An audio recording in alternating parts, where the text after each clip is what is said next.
तुम्ही इथे 100 रुपये लिटरने पेट्रोल भरताय आणि सरकार हजारो टन इंधन बाहेरच्या देशात पाठवतंय. नमस्कार मित्रांनो, सध्या संपूर्ण देशामध्ये इंधनाचं संकट आहे. इकडे रशियासारखा शक्तिशाली देश आपल्या जनतेच्या हितासाठी 1 एप्रिल पासून पेट्रोल निर्यातीवर बंदी घातलेली आहे.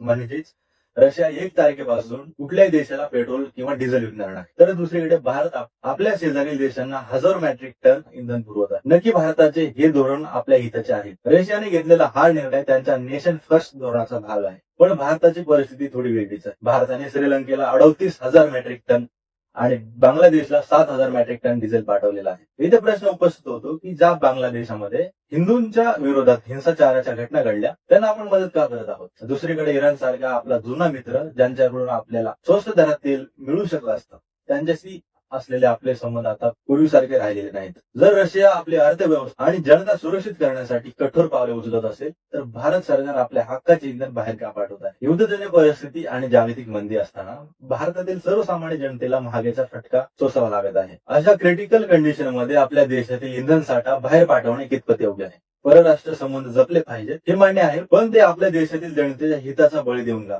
हा प्रश्न आज प्रत्येक भारतीयाच्या मनात आहे. मित्रांनो, ही वेळ केवळ राजकारणाची नाही तर देशाच्या संसाधनांच्या नियोजनाची आहे.